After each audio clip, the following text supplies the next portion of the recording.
ಸಕ್ಕರಂಡು ಮಂಡ್ಯದಲ್ಲಿ ಕಾವೇರಿ ಕಿಚ್ಚು ದಗದಗ ಉರಿಯತೊಡಗಿದೆ.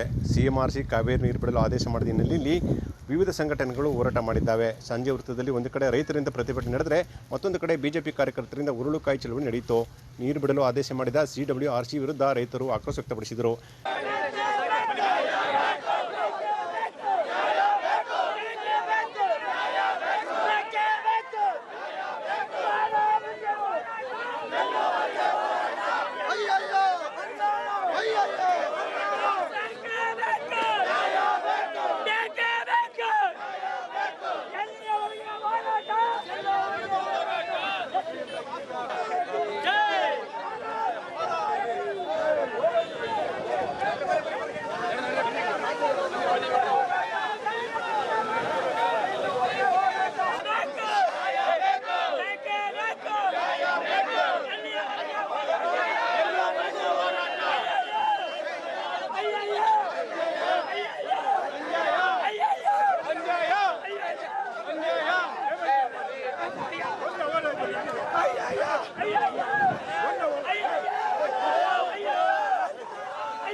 ನೀರಿಲ್ಲದೆ ಇಲ್ಲಿ ಉರುಳಿಕಾಳು ಚೆಲ್ಲುವ ಪರಿಸ್ಥಿತಿ ಇದೆ. ಬಿಜೆಪಿ ಕಾರ್ಯಕರ್ತರು ವ್ಯಂಗ್ಯ ಮಾಡಿದರು. ಬೆಂಗಳೂರು ಮೈಸೂರು ಹೆದ್ದಾರಿ ತಡೆಯಿಂದ ಹೆದ್ದಾರಿ ವಾಹನ ಸಂಚಾರ ಅಸ್ತವ್ಯಸ್ತವಾಯಿತು. ಜಿಲ್ಲೆಯಲ್ಲಿ ಈ ರೀತಿಯಾದಂಥ ಹೋರಾಟ ತೀವ್ರವಾಗಿ ಆಕ್ರೋಶವಾಗಿದೆ. ಬಸ್ಗಳನ್ನು ತಡೆದು ರೈತರು ಆಕ್ರೋಶ ವ್ಯಕ್ತಪಡಿಸಿದರು. ಪ್ರತಿಭಟನಾಕಾರರ ಹೋರಾಟ ತಡೆಯಲು ಪೊಲೀಸರು ಮುಂದಾದರು.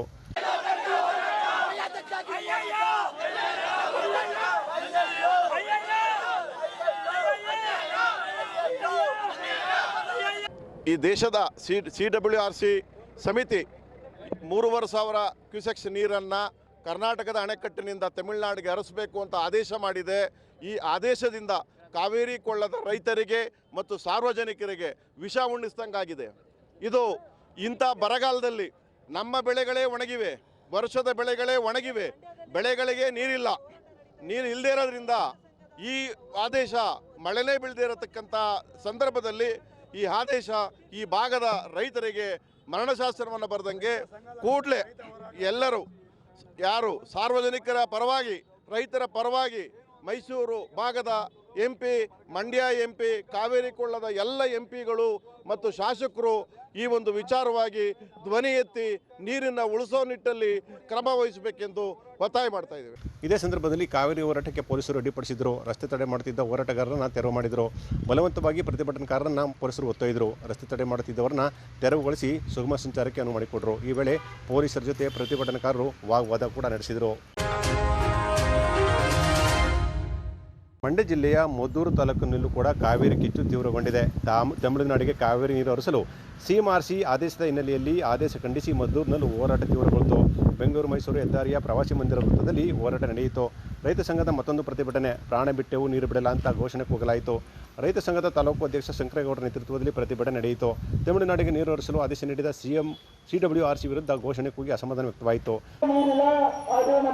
ಸುಮಾರು ಒಂದು ತಿಂಗಳಿಂದ ಹೋರಾಟ ಮಾಡಿ ನಾವು ನೀರು ಕೊಡಿ ಅಂತ ಹೇಳಿದ್ರೆ ಕೇವಲ ಅರ್ಧ ನೀರು ಕೊಟ್ಟು ನಮ್ಮ ರೈತರನ್ನ ಸರ್ವೇಕ್ಷಣೆ ಮಾಡಿ ಮತ್ತು ಈಗ ಕುಡಿಯುವ ನೀರಿಗೆ ತೊಂದರೆ ಆಗಿರುವಂತಹ ಸಂದರ್ಭದಲ್ಲಿ ಅವೈಜ್ಞಾನಿಕ ತೀರ್ಮಾನವನ್ನು ಮಾಡಿರುವ ಕಾವೇರಿ ಪ್ರಾಧಿಕಾರದ ನಿರ್ವಹಣಾ ಮಂಡಳಿಯ ಅವೈಜ್ಞಾನಿಕ ತೀರ್ಪನ್ನು ವಿರೋಧಿಸುವುದು ಮದ್ದೂರು ತಾಲೂಕು ಈ ವರ್ಷ ಪ್ರಾರಂಭದಲ್ಲಿ ಮುಂಗಾರು ವೈಫಲ್ಯ ಆಗಿದೆ.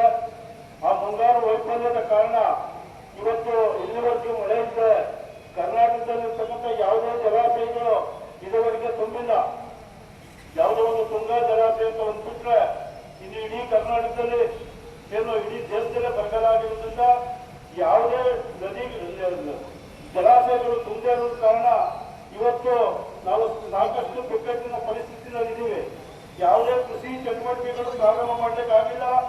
ಕುಡಿಯುವ ನೀರು ಕೂಡ ನಾವು ಸಂಕಷ್ಟದಲ್ಲಿ ಇವತ್ತು ಈಗಿದ್ರೂ ಕೂಡ ವಸ್ತುಸ್ಥಿತಿ ಸರ್ಕಾರಕ್ಕೆ, ರಾಜ್ಯ ಸರ್ಕಾರಕ್ಕೆ, ಕೇಂದ್ರ ಸರ್ಕಾರಕ್ಕೆ ಕಾವೇರಿ ನೀರು ನಿರ್ವಹಣಾ ಮಂಡಳಿಗೆ ಗೊತ್ತಿದ್ರು ಕೂಡ ಆ ವಸ್ತುಸ್ಥಿತಿಯನ್ನು ಅರಿದರೆ ಇವತ್ತೇನು ನಿನ್ನೆ ಕಾವೇರಿ ನದಿ ನೀರು ನಿರ್ವಹಣಾ ಮಂಡಳಿ ಪ್ರಾಧಿಕಾರ ಕರ್ನಾಟಕಕ್ಕೆ ಇವತ್ತಿನಿಂದ 15 ದಿವಸಗಳ ಕಾಲ 3,500 ಕ್ಯೂಸೆಕ್ ನೀರನ್ನ ಹರಿಸತಕ್ಕಂಥ ಆದೇಶ ಮಾಡಿದ್ದು. ಈ ಆದೇಶ ಬಹಳ ಅವೈಜ್ಞಾನಿಕವಾದಂತಹ ಆದೇಶ. ಆ ಕಾರಣದಿಂದ ನಾವು ಈ ಆದೇಶವನ್ನು ಪ್ರಶ್ನಿಸಬೇಕಾಗಿದೆ. ಈ ಕೂಡಲೇ ರಾಜ್ಯ ಸರ್ಕಾರ ಯಾವುದೇ ಕಾರಣಕ್ಕೆ ನೀರನ್ನ ನಿಲ್ಲಿಸಬೇಕು ಅಂತಕ್ಕಂಥ ಒತ್ತಾಯವನ್ನ ಇವತ್ತು ನಾವು ಮಾಡ್ತಾ ಇದ್ದೀವಿ. ಇವತ್ತಾಗಲೇ ನೋಡಿದ್ದೀವಿ, ಈಗಾಗಲೇ 3 ವರ್ಷದಲ್ಲಿ ಬರಗಾಲ ಬಂತು.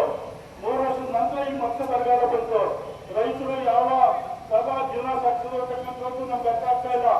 ಆ ಕಾರಣಕ್ಕೆ ಏನು ಇವತ್ತು ನೀರನ್ನ ಅಟ್ಲೀಸ್ಟ್ ಸರ್ಕಾರ ಇವತ್ತು ನಾವು ಒಂದು ಬೆಳೆಗೆ ನೀರು ಕೊಡಿ ಅಂತ ನಾವು ಒತ್ತಾಯ ಮಾಡ್ತಕ್ಕಂಥ ಸಂದರ್ಭದಲ್ಲೂ ಕೂಡ ನಾವು ಕುಡಿಯುವ ನೀರನ್ನ ಇಟ್ಕೊಂಡಿದ್ದೀವಿ. ಆ ಕಾರಣದಿಂದ ಮತ್ತೆ ನೋಡ್ತೀವಿ ಅಂತೇಳಿ ನಾವು ಒಂದು ಕಟ್ಟು ನೀರು ಕೊಡಲಿಕ್ಕೂ ಬಹಳ ಕಾಲ ತಗೊಳ್ತು. ಆ ಕಾರಣಕ್ಕೆ ಇವತ್ತು ಸದ್ಯದ ಪರಿಸ್ಥಿತಿಯಲ್ಲಿ ನೀರನ್ನ ಕೊಡಬಾರ್ದು, ನೀರನ್ನ ನಿಲ್ಲಿಸಬೇಕು. ನಮ್ಮ ಕರ್ನಾಟಕದ ರೈತರ, ಕಾವೇರಿ ಜಲಾನಯದ ಪ್ರಾಂತ್ಯದ ರೈತರ ಸಾರ್ವಜನಿಕರ ಹಿತವನ್ನ ಕಾಪಾಡತಕ್ಕಂಥ ಒತ್ತಾಯವನ್ನ ಈ ಚಳವಳಿಯ ಮುಖಾಂತರ ನಾವು ರಾಜ್ಯ ಸರ್ಕಾರಕ್ಕೆ, ಕೇಂದ್ರ ಸರ್ಕಾರಕ್ಕೆ ಮತ್ತು ಕಾವೇರಿ ನಿರ್ವಹಣಾ ಮಂಡಳಿಗೆ ಸರ್ಕಾರ ನೀರು ಬಿಡುವುದನ್ನು ಖಂಡಿಸಬೇಕು. ಸುಪ್ರೀಂ ಕೋರ್ಟ್ ಸರ್ಕಾರವನ್ನು ವಜಾಗೊಳಿಸಿದರೆ ಮತ್ತೊಮ್ಮೆ ಎಲ್ಲ ರೈತರು ಪಕ್ಷಾತೀತವಾಗಿ ಕಾಂಗ್ರೆಸ್ ಸರ್ಕಾರವನ್ನೇ ಅಧಿಕಾರಕ್ಕೆ ತರುತ್ತೇವೆ ಅಂತ ಪ್ರತಿಭಟನೆಯಲ್ಲಿ ರೈತರು ಗುರುಗಿದರು. ಹಳೆ ಬೆಂಗಳೂರು ಮೈಸೂರು ಹೆದ್ದಾರಿ ತಡೆದು ಹೋರಾಟಗಾರರು ಆಕ್ರೋಶ ವ್ಯಕ್ತ ಮಾಡಿದರು. ಹೆದ್ದಾರಿಯಲ್ಲಿ ಚಳವಳಿ ಮಾಡಿ CWRC ವಿರುದ್ಧ ಆಕ್ರೋಶವನ್ನು ಹೊರಹಾಕಿದರು. ಕಾವೇರಿ ನೀರಾವರಿ ನಿಯಂತ್ರಣ ಮಂಡಳಿಯ ಆದೇಶದಂತೆ ತಮಿಳುನಾಡಿಗೆ ಕಾವೇರಿ ನೀರನ್ನು ಹರಿಸುವುದನ್ನು ವಿರೋಧಿಸಿ ಕರ್ನಾಟಕ ರಾಜ್ಯ ರೈತ ಸಂಘದ ಪಾಂಡವಪುರ ತಾಲೂಕು ಘಟಕದ ವತಿಯಿಂದ ಪಟ್ಟಣದ 5 ದೀಪ ವೃತ್ತದಲ್ಲಿ ಪ್ರತಿಭಟನೆ ನಡೆಸಿ ರಾಜ್ಯ ಸರ್ಕಾರದ ವಿರುದ್ಧ ಆಕ್ರೋಶ ವ್ಯಕ್ತವಾಯಿತು. ಪ್ರತಿಭಟನೆ ಉದ್ದೇಶಿಸಿ ಮಾತನಾಡಿದ ರೈತ ಸಂಘದ ಜಿಲ್ಲಾಧ್ಯಕ್ಷ ಕೆಂಪಗೌಡ, ಹಿಂದೆ ಮಳೆ ಸಮರ್ಪಕವಾಗಿ ಸುರಿಯುತ್ತಿದ್ದ ಸಂದರ್ಭದಲ್ಲಿ ತಮಿಳುನಾಡಿಗೆ 400 TMC, ಕರ್ನಾಟಕಕ್ಕೆ 270, ಕೇರಳಕ್ಕೆ 30 TMC ಮತ್ತು ಪುದುಚೇರಿಗೆ 8 TMC ನೀರನ್ನು ಹಂಚಿಕೆ ಮಾಡುವ ನಿರ್ಧಾರ ಕೈಗೊಳ್ಳಲಾಗಿತ್ತು. ಆದರೆ ಮಳೆ ಅಭಾವ ಉಂಟಾದ ಸಂದರ್ಭದಲ್ಲಿ ಅನುಸರಿಸಬೇಕಾದ ಕ್ರಮಗಳ ಬಗ್ಗೆ ಯಾವುದೇ ಸ್ಪಷ್ಟ ತೀರ್ಮಾನ ಕೈಗೊಳ್ಳಲಾಗಿಲ್ಲ ಅಂತ ಹೇಳಿದರು. ಪ್ರಸ್ತುತ ತಮಿಳುನಾಡಿಗೆ ಪ್ರತಿನಿತ್ಯ ನೀರು ಹರಿಸಲಾಗುತ್ತಿದ್ದು, ರಾಜ್ಯದಲ್ಲಿ ಮಳೆಯ ಕೊರತೆ ತೀವ್ರವಾಗಿದೆ. ಇದೇ ಪರಿಸ್ಥಿತಿ ಮುಂದುವರೆದರೆ ಮುಂದಿನ ದಿನಗಳಲ್ಲಿ ಭೀಕರ ಬರಗಾಲ ಎದುರಾಗುವ ಸಾಧ್ಯತೆ ಇದೆ ಅಂತ ಹೇಳಿದರು. ನಾನು ಇಲ್ಲಿರ್ತಕ್ಕಂಥ ನಮ್ಮ ಯುವಕರು ಅಥವಾ ನಾಗರಿಕರಿಗೆ ಒಂದ್ ಮಾತು ಹೇಳೋದು, ತಿಳ್ಕೊಳ್ಳಿ, ನಮ್ಮ KRS ನಲ್ಲಿ 132.28 ಚದುರ ಕಿಲೋಮೀಟರ್ ನೀರು ನಿಂತ್ಕೊತದೆ. ಎಷ್ಟಕ್ಕೆ? 132.28. ಅಲ್ಲಿಗೆ 133 ಚದುರ ಕಿಲೋಮೀಟರ್ ನೀರು ನಿಂತ್ಕೊಳ್ತದೆ. ಎಷ್ಟು ನೀರು ನಿಂತ್ಕೊಳ್ತದೆ? 49.5 TMC. ನಾವು ನೀವೆಲ್ಲ ತಿಳ್ಕೊಂಡಿದೀವಿ ಇಷ್ಟು ನೀರು ನಿಂತ್ಕೊಳ್ತದೆ ಅಂತ. ಈಗ ಸುತ್ತಮುತ್ತ ಎಲ್ಲ ಒತ್ತರಿಸಿ ಎಷ್ಟು ಕದ್ದಿದ್ದಾರೆ ಅಂದ್ರೆ 6 ಚದುರ ಕಿಲೋಮೀಟರ್ ಒತ್ತುವರಿ ಮಾಡಿದ್ದಾರೆ. ನಮ್ಮ ನೀರು ನಿಂತ್ಕೊಳ್ಳೋ ಸ್ಥಳನೇ ಯಾರು ಒತ್ತುವರಿ ಮಾಡಿರೋರು? ಜೋರಾಗಿ ದುಡ್ಡಿರೋರು, ರಾಜಕೀಯದಲ್ಲಿ ಮುಂದಿರೋರು ಎಲ್ಲ ಹೋಗಿ ಒತ್ತರಿಸಿ ನಮ್ ನೀರೊಳಗೆ ಮಣ್ಣೊಡ್ಕಂಡು ಎತ್ತರ ಮಾಡ್ಕಂಡು ನಮ್ದು 6.5 ಚದುರ ಕಿಲೋಮೀಟರ್ ಜಾಗನ ಕದ್ದಿದ್ದಾರೆ. ಈಗ ನಾವೇನ್ ತಿಳ್ಕೊಂಡಿದೀವಿ? 49 TMC ನೀರು ನಿಂತ್ಕೊಳ್ತದೆ ಅಂತ ತಿಳ್ಕೊಂಡಿದೀವಿ. ಆದ್ರೆ ಈಗ ಅದೇ 2.5 TMC ಕಮ್ಮಿ ನಿಂತ್ಕೊತಾ ಇದೆ. ಇದನ್ನೆಲ್ಲ ನಾವು ಯೋಚನೆ ಮಾಡ್ಬೇಕು. 2.5 TMC ಕಮ್ಮಿ ನಿಂತ್ಕೊಳ್ತಾ ಇದೆ ಅಂದ್ರೆ 140 ಬರೀ 47 TMC ಮಾತ್ರ ನಿಲ್ತದೆ. 2.5 TMC ಕಮ್ಮಿ ಆಯ್ತು. ಈಗ ನಮ್ಮ ಸರ್ಕಾರ ಏನ್ ಹೇಳ್ತಾ ಇದೆ ಅಂದ್ರೆ 6 TMC ನೀರ್ನ 6ನೇ ಹಂತನ ಬೆಂಗಳೂರಿಗೆ ತಗೊಂಡೋಯ್ತೀವಿ ಇಲ್ಲಿಂದ ಅಂತ ಹೊರಟಿದ್ದಾರೆ. ಅದರಿಂದ ಎಷ್ಟು ಸಾವಿರ ಎಕರೆ ನೀರಾವರಿ ಕಮ್ಮಿ ಆಯ್ತದೆ ಅಂದ್ರೆ 60,000 ಎಕರೆ ನೀರಾವರಿ ಕಮ್ಮಿ ಆಗುತ್ತೆ.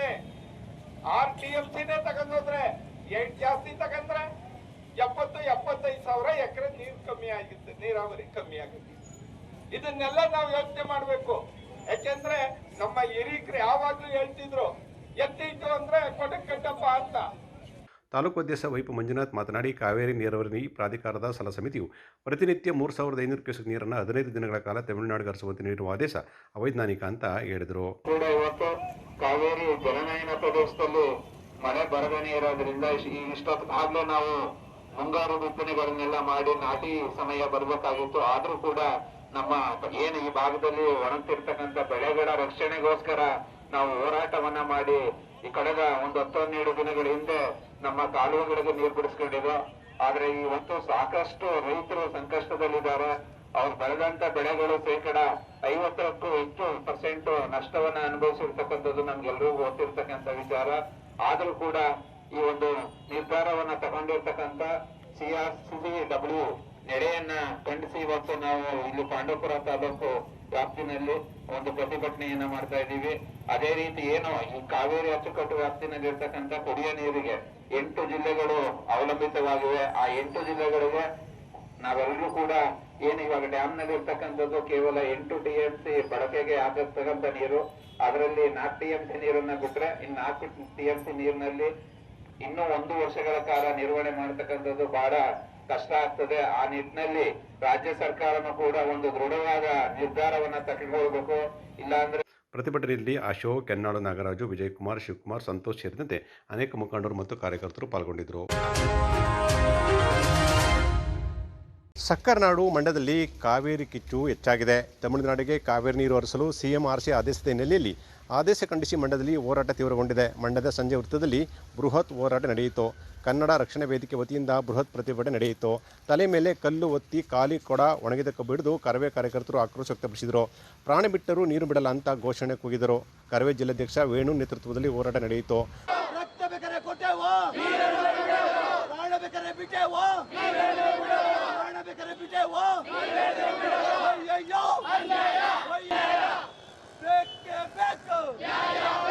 ಕರ್ನಾಟಕ ರಕ್ಷಣಾ ವೇದಿಕೆ ಮಂಡ್ಯ ಜಿಲ್ಲೆ ಘಟಕದ ಹೋರಾಟಕ್ಕೆ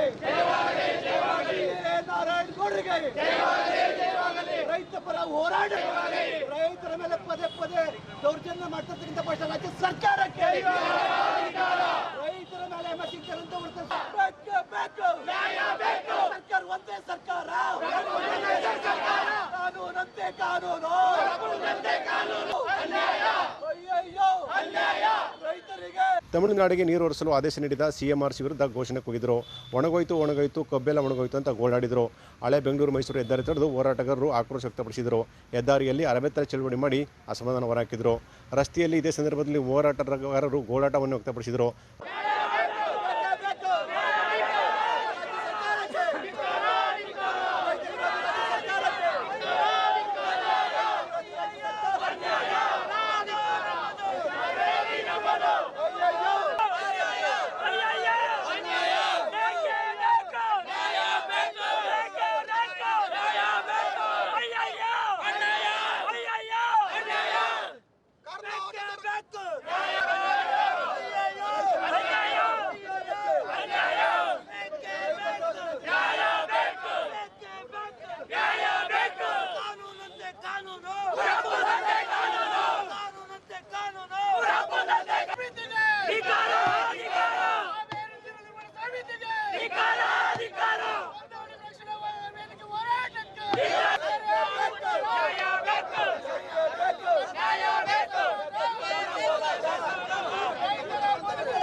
ರಕ್ತ ಕೊಟ್ಟೆವು ನೀರು ಕೊಡಲ್ಲ, ಪ್ರಾಣ ಬಿಟ್ಟೆವು ನೀರು ಬಿಡಲ್ಲ ಅಂತ ಆಕ್ರೋಶ ವ್ಯಕ್ತವಾಯಿತು.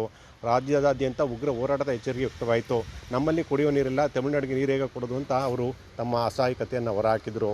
ಕರ್ನಾಟಕ ರಕ್ಷಣಾ ವೇದಿಕೆ ಸನ್ಮಾನ್ಯ ನಮ್ಮ ರಾಜ್ಯಾಧ್ಯಕ್ಷರ TN ನಾರಾಯಣಗೌಡ ಆದೇಶದ ಮೇರೆಗೆ ಇವತ್ತು ಮಂಡ್ಯ ಜಿಲ್ಲೆಯಲ್ಲಿ ಮಂಡ್ಯ ಸಂಜಯ ಸರ್ಕಲಲ್ಲಿ ಏನು ನಿನ್ನೆ CWRC ಏನು ಆದೇಶ ಖಂಡಿಸಿ ಇವತ್ತು ಹೋರಾಟವನ್ನು ಮಾಡ್ತಾ ಇರೋದು.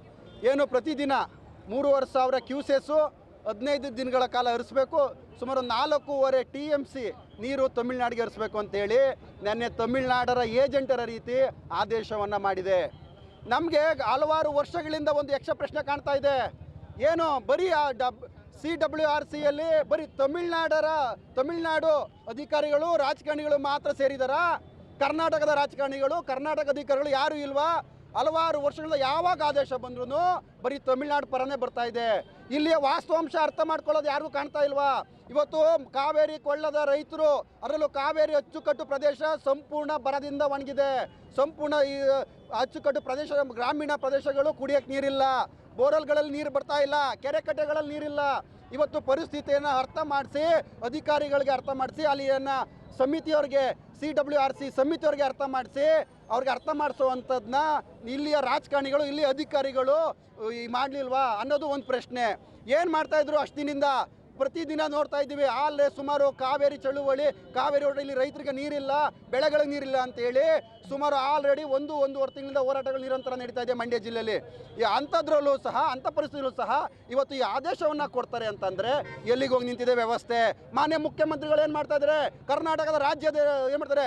ಈ ರಾಜ್ಯದ 28 ಸಂಸದರು ಏನು ಮಾಡ್ತಾ ಇದ್ದಾರೆ? ಮಂಡ್ಯ ಜಿಲ್ಲೆಯ ಜನಪ್ರತಿನಿಧಿಗಳು ಏನು ಮಾಡ್ತಾರೆ? ಕಡುಬು ತಿಂತಾ ಇದ್ದಾರೆ. ಇವರು ಅಲ್ಲಿ ಹೇಳಿಕೆ ಕೊಡ್ಕೊಂಡು ಸರ್ಕಾರಿ ಸಾರ್ವಜನಿಕ ಹಣವನ್ನು ಲೂಟಿ ಹೊಡ್ಕೊಂಡು ಓಡಾಡೋದಲ್ಲ. ಮಂಡ್ಯ ಜಿಲ್ಲೆಯ ರೈತರ ಇವತ್ತು ಹಿತ ಕಾಯಬೇಕು, ಮಂಡ್ಯ ಜಿಲ್ಲೆ ರೈತ ಉಳಿಬೇಕು. ಅದರಲ್ಲೂ ಮಂಡ್ಯ ಜಿಲ್ಲೆ ಅಂದರೆ ಮಂಡ್ಯ ಜಿಲ್ಲೆಯಲ್ಲಿ ಕುಡಿಯುವಂಥ ಏನು ಕಾವೇರಿ ನೀರಿದೆ, ಬರೀ ಮಂಡ್ಯ ಜಿಲ್ಲೆ, ಮೈಸೂರು, ಮಂಡ್ಯ ಈ ಭಾಗದ ರೈತರಲ್ಲ.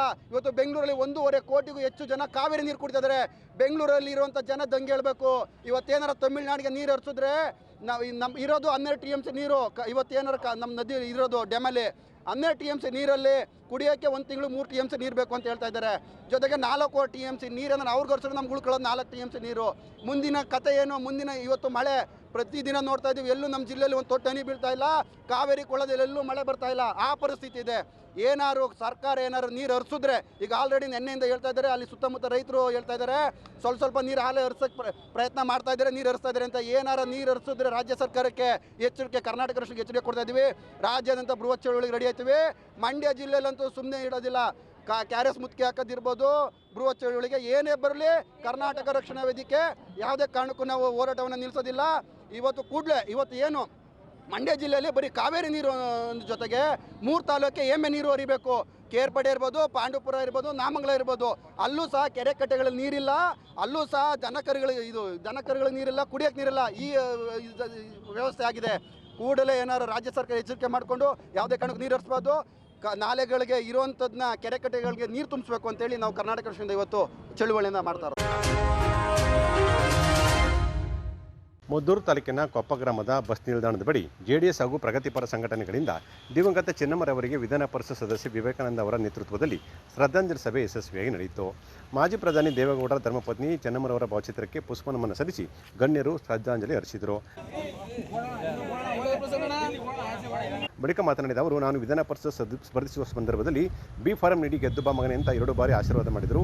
ಎಲ್ಲಿಯೂ ಅಮ್ಮು ಅಹಂ ತೋರಿಸದ ಸರಳ ಸಜ್ಜನಿಕೆ ವ್ಯಕ್ತಿತ್ವ ರೂಢಿಸಿಕೊಂಡಿದ್ದ ಚೆನ್ನಮ್ಮ ನಮ್ಮೆಲ್ಲರಿಗೂ ಕೂಡ ಮಾದರಿ ತಾಯಿ ಅಂತ ಅವರು ಹೇಳಿದರು. ಮಾಜಿ ಪ್ರಧಾನಮಂತ್ರಿಗಳಾದ ದೇವೇಗೌಡ ಅಪ್ಪಾಜಿಯವರ ಧರ್ಮಪತ್ನಿಯವರಾದ ಚೆನ್ನಮ್ಮನವ್ರದ್ದು 20ನೇ ತಾರೀಕು 11ನೇ ತಾರೀಕು 30ನೇ ತಾರೀಕು ದಿವಸ ಇದೆ. 11ನೇ ದಿವಸದ ಕಾರ್ಯಕ್ರಮ ಇದೆ. ಇವತ್ತು ನಮ್ಮ ಕೊಪ್ಪ ಹೋಬಳಿಯ ಎಲ್ಲ ಗ್ರಾಮಸ್ಥರು, ಆಬಲವಾಡಿಯ ಇರ್ಬೋದು, ತಗ್ಗಳ್ಳಿ ಪಂಚಾಯತಿ ಇರ್ಬೋದು, ಕೌಡ್ಲೆ ಪಂಚಾಯತಿ ಇರ್ಬೋದು, ಬೆಕ್ಕರಳೆ ಪಂಚಾಯತಿ ಇರ್ಬೋದು, ಬಿದ್ರಕೋಟೆ ಪಂಚಾಯತಿ ಇರ್ಬೋದು, ಕೊಪ್ಪ ಪಂಚಾಯತಿ ಇರ್ಬೋದು, ಮರಳಗ ಪಂಚಾಯತಿ ಇರ್ಬೋದು, ನಮ್ಮ ನಾಯಕರಾದ ಕುಮಾರಣ್ಣವರು ಎಲ್ಲ ನಮ್ಮ ಕಾರ್ಯಕರ್ತ ಬಂಧುಗಳಿಗೆ ಇನ್ವಿಟೇಷನ್ನು ಕೊಟ್ಬಿಟ್ಟು ಬನ್ನಿ. ಪಕ್ಷಾತೀತವಾಗಿ ಯಾವ ಪಾರ್ಟಿಯ ಅಂದೇನೆ ಕಾಂಗ್ರೆಸ್ ಆಗ್ಬೋದು, BJP ಆಗ್ಬೋದು, JDS ಆಗ್ಬೋದು, ಎಲ್ರಿಗೂ ಸುಧಾ ಕೊಟ್ಬಿಟ್ಟು ಬನ್ನಿ ಅಂತ ನನಗೆ ನೆನ್ನೆ ದಿನ ಹೇಳಿದರು. ನಾನು ಇವತ್ತು 2,000 ಇನ್ವಿಟೇಷನ್ ತೊಗೊಂಡು ಎಲ್ಲ ನಮ್ಮ ಕಾರ್ಯಕರ್ತರಿಗೆ 6 ಗಂಟೆಗೆ ಬರ್ತೀನಿ ಅಂತ ಹೇಳಿದ್ದೆ. ಬಂದಿದ್ದೀನಿ. ನಾವು ಇವತ್ತು ಶ್ರದ್ಧಾಂಜಲಿಯನ್ನು ಅಮ್ಮನಿಗೆ, ಚೆನ್ನಮ್ಮನವ್ರಿಗೆ ಇವತ್ತು ಸಲ್ಲಿಸಿದ್ದೀವಿ. ಇವತ್ತು ಚೆನ್ನಮ್ಮನವರು ಅನ್ನಪೂರ್ಣೇಶ್ವರಿಯಾಗಿ ಇಡೀ ರಾಜ್ಯಕ್ಕೆ, ಈಗ ನೀವೆಲ್ಲ ಮಾಧ್ಯಮದಲ್ಲಿ ನೋಡಿದ್ದೀರಿ, ಇವತ್ತು ಒಬ್ಬರು ಕಾರ್ಪೊರೇಟರ್ ಆಗ್ಬೋದು, MLA ಆಗ್ಬೋದು, MLC ಆಗ್ಬೋದು. ಒಂದು MLA ಆದರೆ ಅವರ ನನ್ನ ಗಂಡ MLA ಆಗೋನೆ ಅಂತ ದೊಡ್ಡದಾಗಿ ಬೋರ್ಡ್ ಹಾಕೊಂಡು ಇವತ್ತು ಹೆಗ್ಗಳಿಕೆಯಲ್ಲಿ ಅವರ ಮನೆಯವರು ಲೇಡೀಸು ಇವತ್ತು ದರ್ಬಾರ್ ಮಾಡೋದು ನೋಡಿದ್ದೀರ.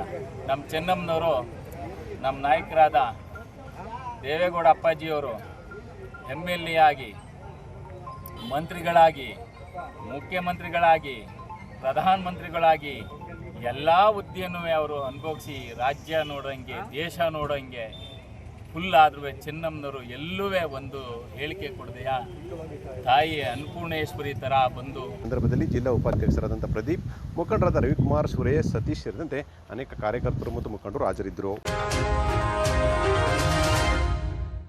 ತಮಿಳುನಾಡಿಗೆ ಕಾವೇರಿ ನೀರು ಹರಿಸಲು CWRC ಆದೇಶ ಹಿನ್ನೆಲೆಯಲ್ಲಿ ಮಂಡ್ಯ ಜಿಲ್ಲೆಯ ಮದ್ದೂರಿನಲ್ಲಿ ವಿವಿಧ ಸಂಘಟನೆಗಳು ಪ್ರತಿಭಟನೆ ನಡೆಸಿದ್ದು, ರೈತ ಸಂಘವು ಕೂಡ ಹೋರಾಟ ನಡೆಸಿತು. ಬೆಂಗಳೂರು ಮೈಸೂರು ಹೆದ್ದಾರಿಯ ಕೊಪ್ಪ ವೃತ್ತದಲ್ಲಿ ಬೃಹತ್ ಹೋರಾಟವನ್ನು ಹಮ್ಮಿಕೊಳ್ಳಲಾಗಿತ್ತು. ರೈತ ಸಂಘದ ಮೂಲ ಬಣ ಹಾಗೂ ಕಸ್ತೂರಿ ಕರ್ನಾಟಕ ಜನಪರ ವೇದಿಕೆಯಿಂದ ಪ್ರತಿಭಟನೆ ನಡೆಯಿತು. ಕಾವೇರಿ ರಕ್ಷಣೆ ಯಾರ ಹೊಣೆ ಯಾರ ಹೊಣೆ, ಕನ್ನಡಿಗರ ರಕ್ಷಣೆ ಯಾರ ಹೊಣೆ ಯಾರ ಹೊಣೆ, ಜಿಲ್ಲೆಯ ರೈತರ ರಕ್ಷಣೆ ಯಾರ ಹೊಣೆ ಯಾರ ಹೊಣೆ, ಕಾವೇರಿ ನೀರು ನಿಯಂತ್ರಣ ಮಂಡಳಿಗೆ, ಕಾವೇರಿ ನೀರು ನಿರ್ವಹಣಾ ಸಮಿತಿಗೆ, ಕಾವೇರಿ ನೀರು ನಿರ್ವಹಣಾ ಮಂಡಳಿಯ ಅಧಿಕಾರಿಗಳಿಗೆ ಬೇಕೇ ಬೇಕು, ಬೇಕೇ ಬೇಕು.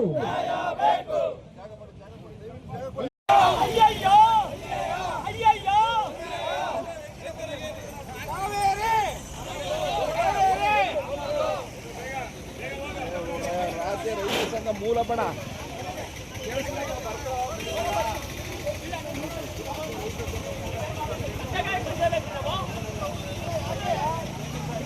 ಪ್ರಾಣಬೆಟ್ಟೆಯು ನೀರು ಬಿಡಲ್ಲ ಅಂತ ಘೋಷಣೆ ಕೂಗಲಾಯಿತು. ರೈತ ಸಂಘದ ತಾಲೂಕು ಅಧ್ಯಕ್ಷ ಪ್ರಭುಲಿಂಗು ನೇತೃತ್ವದಲ್ಲಿ ಹೋರಾಟವನ್ನು ಹಮ್ಮಿಕೊಳ್ಳಲಾಗಿತ್ತು. ತಮಿಳುನಾಡಿಗೆ ನೀರು ಹರಿಸಲು ಆದೇಶ ನೀಡಿದ CWRC ವಿರುದ್ಧ ಘೋಷಣೆ ಕೂಗಿ ಅಸಮಾಧಾನ ವ್ಯಕ್ತವಾಯಿತು. ಜನ ಜಾನುವಾರುಗಳಿಗೆ ನೀರಿಲ್ಲದೆ ಇದ್ರುವೆ, ಕೆರೆ ಕಟ್ಟೆ ಇಲ್ಲದೆ ಇದ್ರುವೆ ಈ ಸರ್ಕಾರ ತಮಿಳುನಾಡಿಗೆ ನೀರು ಬಿಡ್ತಾ ಇದೆ. ನಾವು ಒಂದು ಸರ್ಕಾರ ಅಂತ ಹೇಳಕ್ ಇಷ್ಟಪಡಲ್ಲ. ಕರ್ನಾಟಕದಲ್ಲಿ ಇರ್ತಕ್ಕಂಥ ಕಾಂಗ್ರೆಸ್, ದಳ, ಬಿಜೆಪಿ ಮೂರು ಸರ್ಕಾರವು ರೈತರಿಗೆ ಮೋಸ ಮಾಡ್ತಾ ಇದೆ. ಹಳೆಯ ಬೆಂಗಳೂರು ಮೈಸೂರು ಹೆದ್ದಾರಿ ತಡೆದು ಹೋರಾಟಗಾರರು ಆಕ್ರೋಶ ವ್ಯಕ್ತಪಡಿಸಿದರು. ಹೆದ್ದಾರಿಯಲ್ಲಿ ಚಳವಳಿ ಮಾಡಿ CWRC ವಿರುದ್ಧ ಆಕ್ರೋಶವನ್ನು ಗಣ್ಯರು ವ್ಯಕ್ತಪಡಿಸಿದರು. CWRC ಗೊತ್ತಿಲ್ಲ ನಿಮ್ಗೆ ಅಂದ್ರೆ ಕಾವೇರಿ ನೀರು ಪ್ರಾಧಿಕಾರ ಒಂದಂತ ಹೇಳ್ತಾರೆ, ಕಾವೇರಿ ನೀರು ನಿಯಂತ್ರಣ ಒಂದಂತ ಹೇಳ್ತಾರೆ. 4 TMC ನೀರನ್ನ 15 ದಿವಸ ಕಾಲ ದಿನ 3,000 ಕ್ಯೂಸೆಕ್ ನೀರು ಬಿಡ್ತಕ್ಕಂಥದ್ದು. ಅಂದ್ರೆ ನಮ್ಮ ಈಗ ಇರ್ತಕ್ಕಂಥ ಕಾವೇರಿನಲ್ಲಿ 91 ಸಮಥಿಂಗ್ ಇದೆ. ನಮಗೆ ಕುಡಿಲಿಕ್ಕೆ ನೀರು ಬೇಕು. 6ನೇ ಹಂತ ಯೋಜನೆ ಬೆಂಗಳೂರಿನಲ್ಲಿ ಬಿಡದಿನಲ್ಲಿ ಮಾಡ್ತಕ್ಕಂಥ 6ನೇ ಹಂತ ಬೇಕು, 7ನೇ ಹಂತ ಬೇಕು ಅಂತ ಹೇಳಿ ಮಂಡ್ಯ ಜಿಲ್ಲೆ ಕಾವೇರಿ ಜೀವ ಜಲನ ತಗೊಂಡು ಹೋಗ್ತಾ ಇದ್ದಾರೆ. ಆದ್ರೆ ನಮ್ಮ ಇದು ಅಜೆಂಡಾ ಏನು? ನೀರಾವರಿ ನಿರ್ವಹಣಾ ಮಂಡಳಿ ಒಂದು ಅವೈಜ್ಞಾನಿಕ ತೀರ್ಪನ್ನ ಹೊರಬೀಳಿಸಿತು. ಏನು KRS ಡ್ಯಾಮ್ನಿಂದ ತಮಿಳುನಾಡಿಗೆ ಪ್ರತಿ ದಿವಸ 3,500 ಕ್ಯೂಸೆಕ್ಸನ್ನ 15 ದಿವಸಗಳ ಹೊರಗೆ ನೀವು ಬಿಡಬೇಕು ಅಂತ ಹೇಳಿ ಒಂದು ತೀರ್ಪನ್ನ ಕೊಡ್ತು. ಆ ತೀರ್ಪು ಇವತ್ತು ರೈತರಿಗೆ ಮಾರಕವಾದಂತಹ ತೀರ್ಪು. ಪ್ರತಿದಿನ 3,500 ಕ್ಯೂಸೆಕ್ಸ್ ನೀರು ಬಿಡಬೇಕು ಅಂತ ಹೇಳಿದ್ರೆ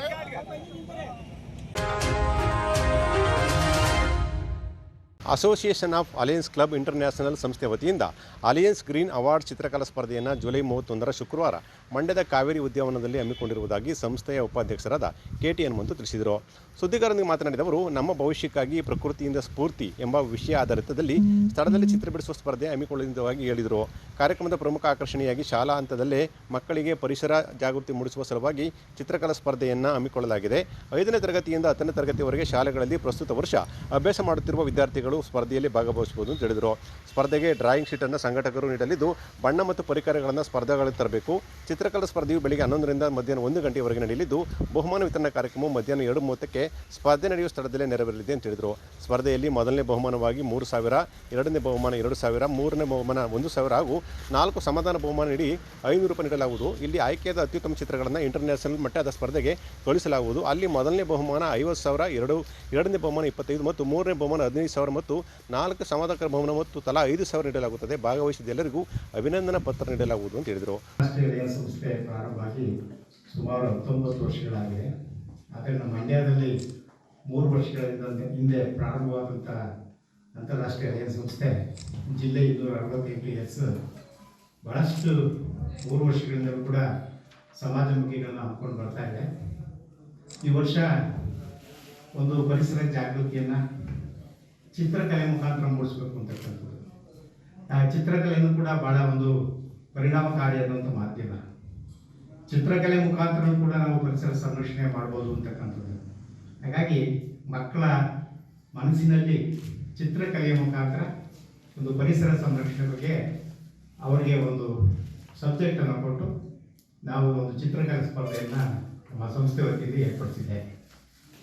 ಇದೇ 31ನೇ ತಾರೀಕು ಶುಕ್ರವಾರ ಬೆಳಿಗ್ಗೆ 11 ಗಂಟೆಗೆ ಮಂಡ್ಯದ ಜಿಲ್ಲಾಧಿಕಾರಿಗಳ ಕಚೇರಿ ಮುಂಭಾಗಿರ್ತಕ್ಕಂಥ ಕಾವೇರಿ ವನದಲ್ಲಿ 5ನೇ ತರಗತಿಯಿಂದ 10ನೇ ತರಗತಿ ಮಕ್ಕಳು ಈ ಸ್ಪರ್ಧೆಯಲ್ಲಿ ಭಾಗವಹಿಸಬೇಕು.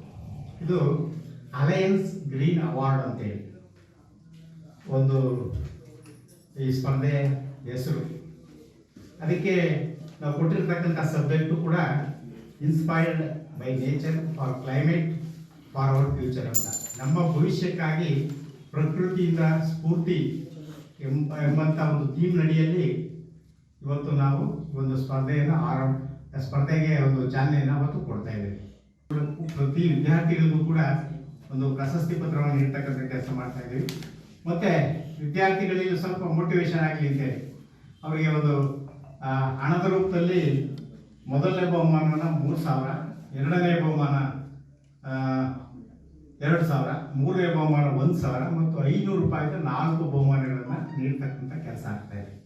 ಮತ್ತು ಇಲ್ಲಿ ಚೆನ್ನಾಗಿ ಬರೆದು ಆಯ್ಕೆಯಾದಂಥವನ್ನು ನಾವು ಇಂಟರ್ನ್ಯಾಷನಲ್ ಕೂಡ ಕಳಿಸ್ತೀವಿ. ಅಲ್ಲೂ ಕೂಡ ಪ್ರಥಮ ಬಹುಮಾನ 50,000, ಎರಡನೇ ಬಹುಮಾನ 25,000, ಮೂರನೇ ಬಹುಮಾನ 15,000 ಮತ್ತು 5,000 4 ಬಹುಮಾನಗಳಿರ್ತಾರೆ ಇಂಟರ್ನ್ಯಾಷನಲಲ್ಲಿ. ಹಾಗಾಗಿ ಇಲ್ಲಿ ಚೆನ್ನಾಗಿ ಬರೆದಂಥವ್ರು ಅಲ್ಲೂ ಕೂಡ ಒಂದು ಬಹುಮಾನವನ್ನು ತೆಗೆದುಕೊಳ್ತಕ್ಕಂಥ ಒಂದು ಗೋಷ್ಠಿಯಲ್ಲಿ ಸಂಸ್ಥೆಯ ನೀನಾ ಪಾಟೀಲ್, ಚಂದ್ರಶೇಖರ್, ಶಿವಕುಮಾರ್, ಕೃಷ್ಣಪ್ಪ, ಧನಂಜಯ, ದಸರಕೊಪ್ಪ ಇದ್ದರು. ಪಾಂಡುಪುರ ತಾಲೂಕಿನ ಮೂಡಲಕೊಪ್ಪಲ ಗ್ರಾಮದ ಕಿತ್ತೂರು ರಾಣಿ ಚೆನ್ನಮ್ಮ ವಸತಿ ಶಾಲೆಗೆ ಪಾಂಡುಪುರ ಜೆಎಂಎಫ್ಸಿ ಪ್ರಧಾನ ಸಿವಿಲ್ ನ್ಯಾಯಾಧೀಶರು ಮತ್ತು ಜಿಲ್ಲಾ ಕಾನೂನು ಸೇವೆಗಳ ಸಮಿತಿಯ ಅಧ್ಯಕ್ಷರಾದ ಆರ್ ಮಹೇಶ್ ಅವರು ದಿಢೀರ್ ಭೇಟಿ ನೀಡಿ ಶಾಲೆಯ ಆಡಳಿತ ವ್ಯವಸ್ಥೆ, ವಿದ್ಯಾರ್ಥಿಗಳ ವಸತಿ, ಆಹಾರ, ಸ್ವಚ್ಛತೆ ಮತ್ತು ಭದ್ರತೆ ವ್ಯವಸ್ಥೆಯನ್ನು ಪರಿಶೀಲಿಸಿದರು.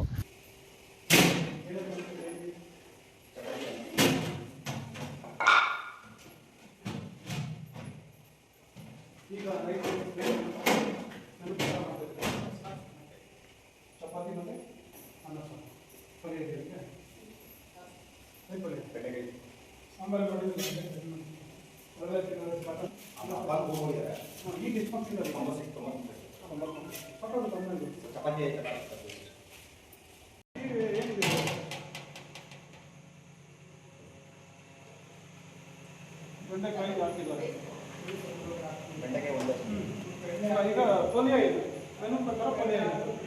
ಅದ್ರಾಗ ಏನು ಗ್ಯಾಸ್ ಪ್ರಾಬ್ಲಮ್ ಇದೆ ಸರ್ ಮಕ್ಕಳಿಗೆ.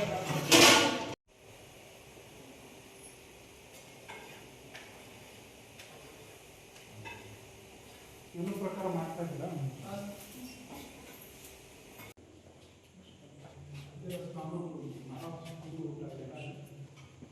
ಪರಿಶೀಲನೆ ವೇಳೆ ಶಾಲೆಯ ಪ್ರಾಂಶುಪಾಲ ಕಾಂತರಾಜ್ ಹಾಗೂ ವಾರ್ಡನ್ ಸ್ಥಳದಲ್ಲಿರುವುದು ನ್ಯಾಯಾಧೀಶರ ಅಸಮಾಧಾನಕ್ಕೆ ಕಾರಣವಾಯಿತು. ಸುಮಾರು 2 ಗಂಟೆಗಳ ಬಳಿಕ ಆಗಮಿಸಿದ ಪ್ರಾಂಶುಪಾಲ ಕಾಂತರಾಜ್ ಅವರನ್ನು ನ್ಯಾಯಾಧೀಶರು ತರಾಟೆಗೆ ತೆಗೆದುಕೊಂಡು ಕರ್ತವ್ಯದ ಸಮಯದಲ್ಲಿ ಗೈರಾಗಿದ್ದ ಕುರಿತು ತೀವ್ರವಾಗಿ ಪ್ರಶ್ನೆ ಮಾಡಿದರು.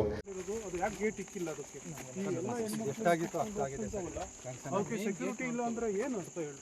ಇದೆಲ್ಲ ಅವುಗಳು ಬರುವಂಥ ಪ್ಲೇಸ್ಗಳಿದ್ದಾಗಿದೆಯಲ್ಲ, ಅದು ಅಟ್ಲೀಸ್ಟು ಒಂದು ಕಡೆಯಿಂದನಾದ್ರು ಮಾಡಪ್ಪ, ಅವರು ಈ ಕಡೆಯಿಂದನಾದ್ರು ಮೊದಲು ಮಾಡು ಅಂತ ಹೇಳಕ್ಕಾಗಲಿಲ್ಲ ನಿಮಗೆ? ಸರ್ ಹೇಳಿದೆ ಸರ್, ಅವ್ರು ಕಾಂಟ್ಯಾಕ್ಟ್ ಹೇಳಲಿಲ್ಲ. ಅದಕ್ಕೆಲ್ಲ ಸಂಬಂಧಪಟ್ಟಂಥ ಇದು ಲಿಸ್ಟ್ ಕೊಡಿ ನಮಗೆ. ಅಲ್ಲ, ನಮ್ಮ ಡಾಕ್ಯುಮೆಂಟ್ ಕೊಡಿ, ನಮ್ಮ ಆಫೀಸಿಗೆ ತಂದು ಕೊಡಿ, ನಮ್ಮ ಕ್ಲರ್ಕ್ ಇದ್ದಾರೆ ನೋಡಿ, ಮದುವೆಲ್ಲ ರಿಪೋರ್ಟ್ ರೆಡಿ ಮಾಡಿ ಸರ್, ಹೈಕೋರ್ಟಿಗೆ ಕಳಿಸ್ಕೊಡೋದು. ಹಣೆ ಬಾರ ಏನಾದ್ರು ಮಾಡ್ಕೊಂಡು ಮೆನು ಪ್ರಕಾರ ನಿಮ್ಮಲ್ಲಿ ಪಲ್ಯ ಇಲ್ಲ, ತರಕಾರಿ ಪಲ್ಯ ಇಲ್ಲ, ಚಪಾತಿ ಬೇಯಿಸಿ ಎಣ್ಣೆ ಹಾಕಿ ಬೇಯಿಸ್ತಾ ಇಲ್ಲ. ಯಾಕೆ ಎಣ್ಣೆ ಸಪ್ಲೈ ಕೊಟ್ಟಿಲ್ಲ ನಿಮಗೆ? ಯಾಕೆ ಎಣ್ಣೆ ಹಾಕಿ ಬೇಯಿಸ್ತಾ ಇಲ್ಲ? ಡ್ರೈ ಆಗಿ ಬೇಯಿಸ್ತಾ ಇದ್ದೀರಿ ಬೆಂಚಿನ ಮೇಲೆ ಹಾಕಿ, ಅಂದರೆ ಎಣ್ಣೆ ಉಳಿತಾಯ ಮಾಡಬೇಕು ಅಂತನಾ ಅಥವಾ ಮಕ್ಕಳು ಆರೋಗ್ಯ ಚೆನ್ನಾಗಿರ್ತದೆ ಅಂತ ಏನು ಅರ್ಥ ಇದೆ? ಇಲ್ಲ ಅಂತ ತಿನ್ನಲೇಬೇಕಲ್ರಿ. ಇನ್ನೂ ಮಕ್ಕಳು ಊಟ ಮಾಡ್ತಾರೆ, ಒಂದು 20-25 ವರ್ಷಕ್ಕೆ ಅಂತ ತಿಂದರೂ ಏನೂ ಆಗಲ್ಲ. ಓಡಾಡೋ ಮಕ್ಕಳು, ಆಟ ಆಡೋ ಮಕ್ಕಳು ತಿಂದು ಬಿಡ್ರಿ. ನಾನು ಮಾತಾಡ್ತೀನಿ, ಆ ಮಕ್ಕಳೆಲ್ಲ ಮಾತಾಡಿದ್ದೀನಿ, ಎಲ್ಲರ ಜೊತೆನೂ ಮಾತಾಡಿದ್ದೀನಿ. ಈಗ ಮೆನು ಪ್ರಕಾರ ಅಡುಗೆ ತಿಂಡಿ ನಡೀತಾ ಇಲ್ವಲ್ಲ? ಎಲ್ಲಿ ನಡೀತದೆ? ಪಲ್ಯ ತೋರಿಸ್ಬನ್ನಿ ಬರ್ರಿ ನೀವೇ. ಇವತ್ತಿನ ಪಲ್ಯ ಎಲ್ಲಿದೆ?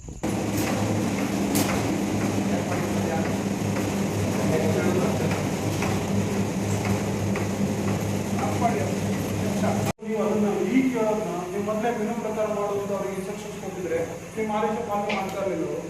ಅವ್ರು ನಿಮ್ಮ ಕೈ ಕೆಳಗೆ ಕೆಲಸ ಮಾಡುವಂಥ ಜನನ ಅಥವಾ ನಿಮ್ಗಿಂತ ಹೈಯರ್ ಅಧಿಕಾರಿಗಳು ಈಗ ಕೇಳ್ತಿದ್ದೀರಿ ಮುಂದೆ ಬಂದು ಯಾಕೆ ಮಾಡಿಲ್ಲ, ಕೊಲೆ ಯಾಕೆ ಮಾಡಿಲ್ಲ ಅಂತ ನೀವು ಈಗ ಕೇಳ್ತಾ ಇದ್ದೀರಿ. ಅದನ್ನೇ ನೀವು ಮೆನು ಪ್ರಕಾರ ಮಾಡೋದಕ್ಕೆ ಆದೇಶ ಮಾಡಿದ್ರೆ ಯಾಕೆ ಮಾಡ್ತಾ ಇರಲಿಲ್ಲ ಹೇಳಿ? ಹಾಗಾದ್ರೆ ನಿಮ್ಗೆಲ್ಲ ಏನಾದರೂ ಕ್ರಮ ತಗೊಂಡಿದ್ದೀರಾ? ಕೊಲೆ ಮಾಡಿ ಶಾಲೆ ಆವರಣದ ಕಾಂಪೌಂಡ್ ದುಸ್ಥಿತಿಯಲ್ಲಿರುವುದು, ಸ್ವಚ್ಛತೆ ಕೊರತೆ ಹಾಗೂ ಭದ್ರತೆ ವ್ಯವಸ್ಥೆಯಲ್ಲಿನ ಲೋಪಗಳ ಬಗ್ಗೆ ಪರಿಶೀಲನೆ ನಡೆಸಿದ ನ್ಯಾಯಾಧೀಶರು ಈ ಕುರಿತು ಅಗತ್ಯ ಕ್ರಮ ಕೈಗೊಳ್ಳುವಂತೆ ಸೂಚಿಸಿದರು. ಪರಿಶೀಲನೆ ವೇಳೆ ವಿದ್ಯಾರ್ಥಿಗಳೊಂದಿಗೆ ಮಾತನಾಡಿದ ನ್ಯಾಯಾಧೀಶರಿಗೆ ಶಾಲೆಯಲ್ಲಿ ಶಿಕ್ಷಕರ ಕೊರತೆ ಇರುವುದರಿಂದ ಪಾಠಗಳು ಸಮರ್ಪಕವಾಗಿ ನಡೆಯುತ್ತಿಲ್ಲ ಅಂತ ಗೊತ್ತಾಯಿತು. ಬಳಿಕ ಅಡುಗೆ ಮನೆ, ದಿನನಿತ್ಯದ ಆಹಾರ ತಯಾರಿ, ಉಪಹಾರ, ಬಿಸಿನೀರು ವ್ಯವಸ್ಥೆಯನ್ನು ಕೂಡ ಅವರು ಪರಿಶೀಲನೆ ಮಾಡಿದರು.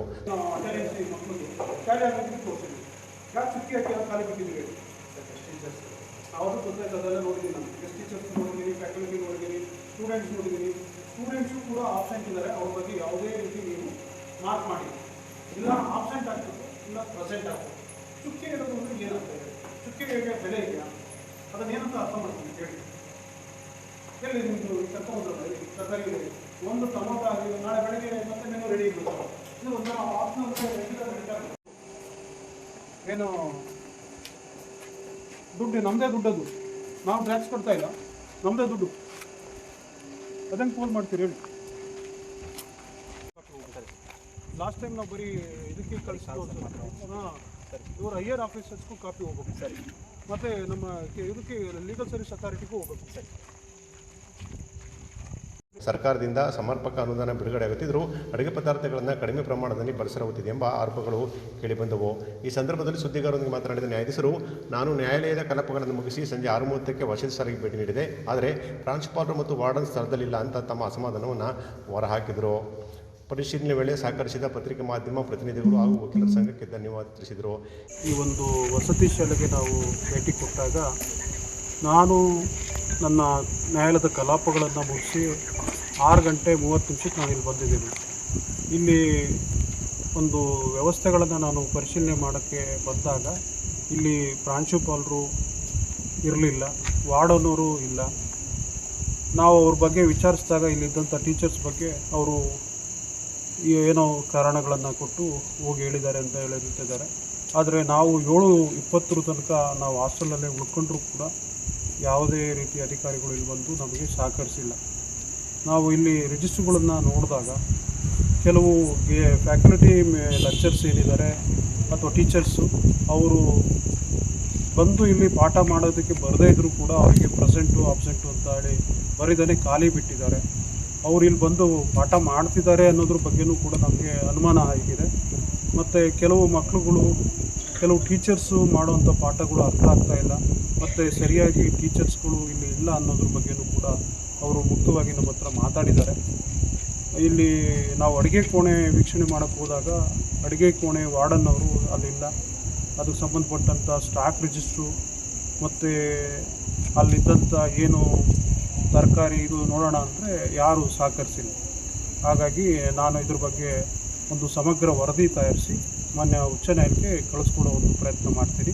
ನಮ್ಮ ಜೊತೆ ಈ ಒಂದು ದಿಢೀರ್ ಭೇಟಿ ಮಾಡೋದಕ್ಕೆ ನಮ್ಮ ವಕೀಲರ ಸಂಘದ ಅಧ್ಯಕ್ಷರು ಶ್ರೀ ಗಂಗರಾಜ್ರವರು ಮತ್ತು ಕಾರ್ಯದರ್ಶಿಗಳಾದಂಥ ನಮ್ಮ KS ಮೋಹನ್ ಕುಮಾರ್ರವರು ಮತ್ತು ನಮ್ಮ ಪೊಲೀಸ್ ಸಿಬ್ಬಂದಿ, ನಮ್ಮ ನ್ಯಾಯಾಲಯ ಸಿಬ್ಬಂದಿಗಳು ಎಲ್ಲರೂ ನನಗೆ ಜೊತೆ ಸೇರಿಕೊಂಡು ಸಹಕರಿಸಿ ಈ ಒಂದು ಭೇಟಿ ಕಾರ್ಯಕ್ರಮ ಯಶಸ್ವಿಗೊಳಿಸಿದ್ದಾರೆ. ಅವರೆಲ್ಲರಿಗೂ ನನ್ನ ಒಂದು ಧನ್ಯವಾದಗಳನ್ನು ತಿಳಿಸ್ತಾ ಇದ್ದೀನಿ. ಈ ಒಂದು ಕಾರ್ಯಕ್ರಮದಲ್ಲಿ ತಾವು ಕೂಡ ಪತ್ರಿಕಾ ಮಾಧ್ಯಮ ಮಿತ್ರರು ಬಂದು ನಮಗೆ ಸಹಕರಿಸಿದ್ದೀರಿ. ಈ ಸಂದರ್ಭದಲ್ಲಿ ಗಂಗರಾಜು, ಮೋಹನ್ ಕುಮಾರ್, ಪೊಲೀಸ್ ಸಿಬ್ಬಂದಿ ಸೇರಿದಂತೆ ಅನೇಕರು ಹಾಜರಿದ್ದರು.